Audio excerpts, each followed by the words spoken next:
Selamat pagi adik-adik. Apa kabarnya pagi hari ini? Luar biasa, Yesus dahsyat, yes, yes, yes. Pasti semua kabarnya luar biasa.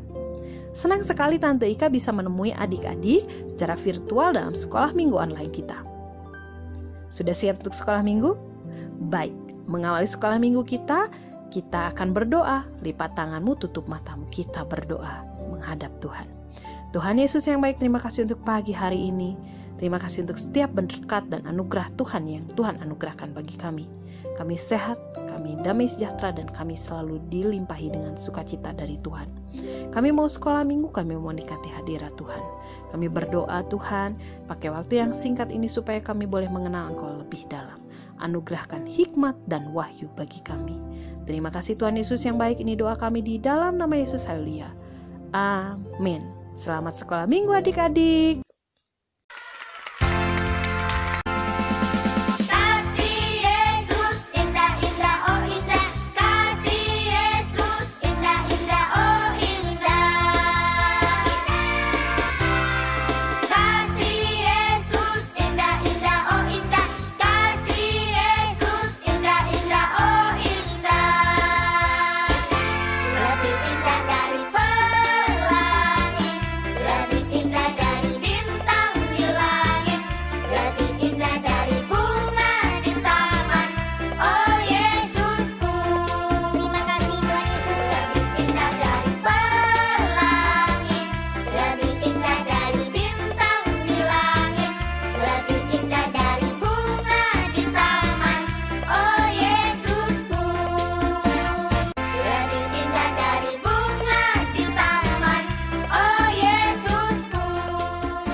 Selamat pagi adik-adik.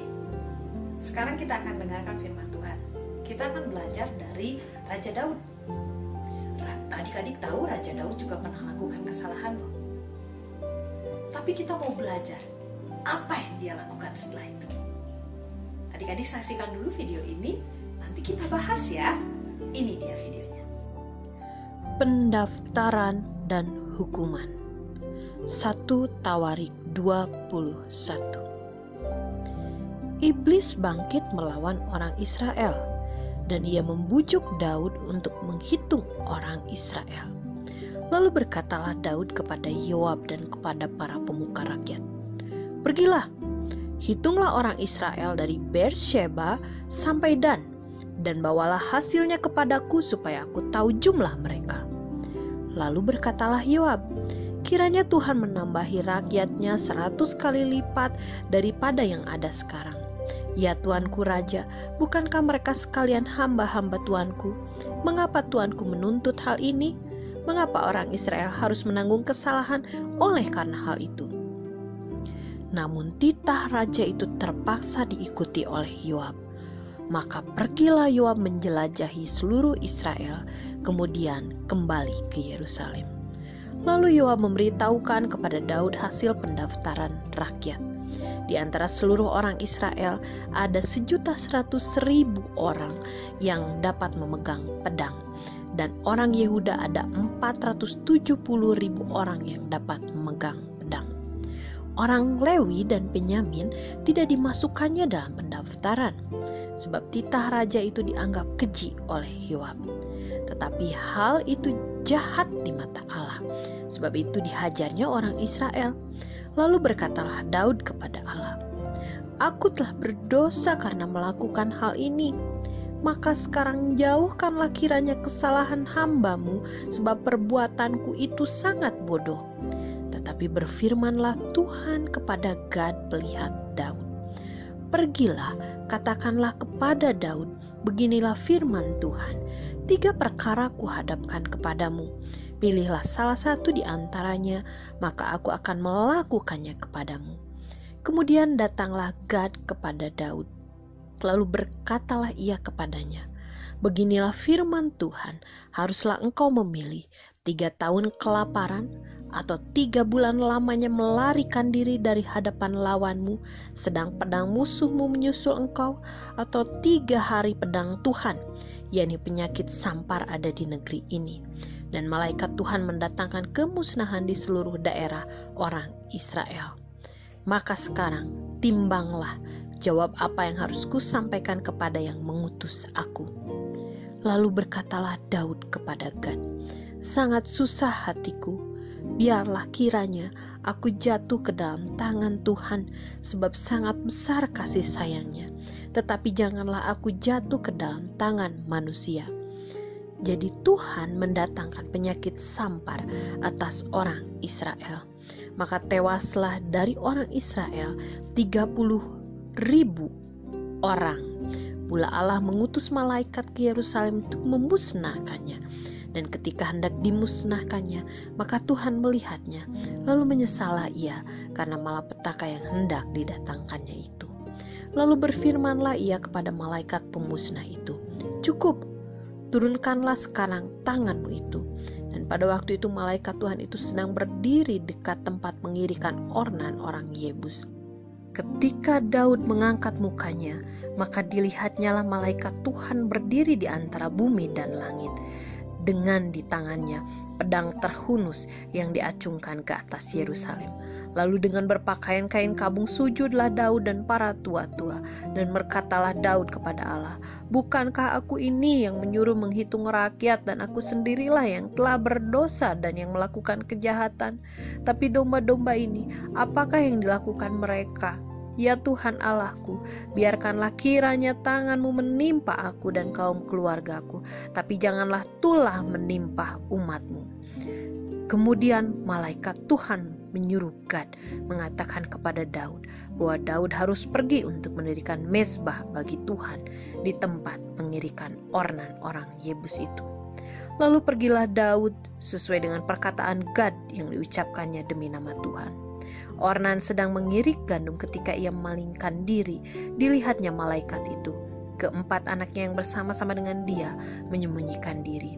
Ketika Daud sampai kepada Ornan, maka Ornan mengangkat mukanya dan melihat Daud. Lalu keluarlah ia dari tempat pengirikan. Kemudian sujudlah ia kepada Daud dengan mukanya ke tanah. Berkatalah Daud kepada Ornan, berikanlah kepadaku tempat pengirikan ini, supaya aku mendirikan di sini mezbah bagi Tuhan. Baiklah, berikanlah itu kepadaku dengan harga penuh, supaya tulah ini berhenti menimpa rakyat. Jawab Ornan kepada Daud, ambillah, dan baiklah tuanku raja melakukan apa yang dipandangnya baik. Lihatlah, aku berikan lembu ini untuk korban bakaran dan eretan-eretan pengirik ini untuk kayu bakar, dan gandum untuk korban sajian, semuanya itu kuberikan. Tapi berkatalah Raja Daud kepada Ornan, bukan begitu, melainkan aku mau membelinya dengan harga penuh, sebab aku tidak mau mengambil milikmu untuk Tuhan dan tidak mau mempersembahkan korban bakaran dengan tidak membayar apa-apa. Maka Daud memberikan kepada Ornan sebagai bayaran tempat itu emas seberat 600 shikal. Lalu Daud mendirikan di sana mezbah bagi Tuhan, mempersembahkan korban bakaran, korban keselamatan, memanggil Tuhan. Maka Tuhan menjawab dia dengan menurunkan api dari langit ke atas mezbah korban bakaran itu. Lalu berfirmanlah Tuhan kepada malaikat itu, supaya dikembalikannya pedangnya ke dalam sarungnya. Dan pada waktu itu juga Daud mempersembahkan korban di sana, ketika ia melihat bahwa Tuhan telah menjawab dia di tempat pengirikan Ornan, orang Yebus itu. Adik-adik, sudah saksikan videonya? Tadi kita lihat di video, Daud mendapat bisikan dari iblis. Dan dia ikutin itu, dia lakukan. Dia mendata seluruh rakyatnya, dia mau tahu jumlahnya, sekalipun waktu itu Yoab bilang, kiranya rakyat Tuanku ditambahkan, tapi tidak perlu dihitung. Tapi Daud bersikeras untuk menghitungnya. Apakah menghitung jumlah penduduk sesuatu yang salah? Tidak. Lalu apa kesalahannya? Ini yang harus adik-adik ingat. Kesalahannya adalah Daud melakukan sesuatu yang tidak diperintahkan Tuhan.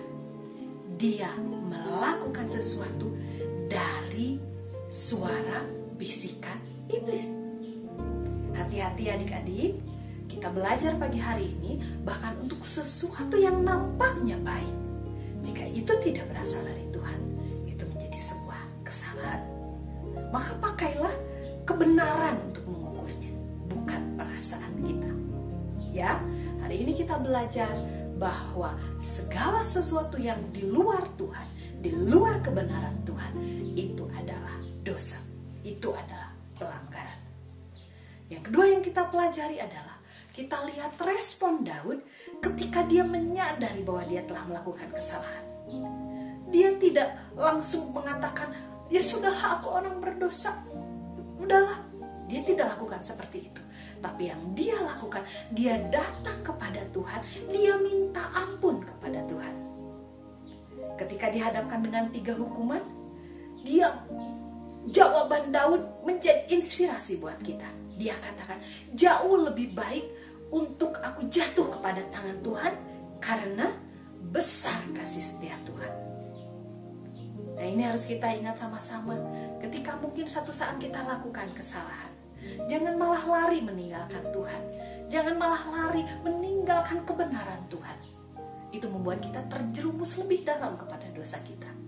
Tapi apa yang kita lakukan? Kembali berbalik kepada Tuhan karena besar kasih setianya. Adik-adik mau melakukan firman Tuhan yang kita pelajari pagi hari ini? Kalau adik-adik mau, kita berdoa. Tuhan Yesus yang baik, terima kasih untuk pagi hari ini. Engkau baik buat kami. Kami belajar pagi hari ini dari tokoh Daud. Kami belajar bagaimana dia berespon bahkan ketika dia menyadari dia telah melakukan kesalahan. Dia tidak lari meninggalkan Tuhan. Dia kembali kepada Tuhan. Ajari kami Tuhan, bila satu saat kami melakukan kesalahan, untuk kami kembali kepada Tuhan, berbalik kepada Tuhan, kepada kebenaran Tuhan. Karena kami tahu besar kasih setia Tuhan bagi kami. Dan kami juga belajar bahwa kami harus semata-mata melakukan kebenaran, melakukan apa yang Tuhan perintahkan, bukan sekedar perasaan kami, bahkan bukan sekedar pemikiran kami saja, tapi kami bersama-sama melakukan apa yang Tuhan mau untuk kami lakukan. Terima kasih untuk pagi hari ini Tuhan.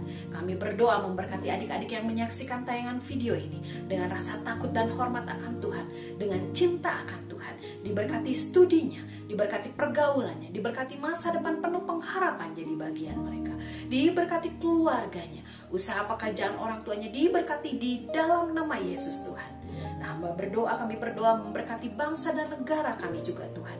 Kami berdoa shalom atas bangsa ini, damai sejahtera atas bangsa ini. Ini doa kami Bapa di surga, di dalam nama Yesus, haleluya, amin.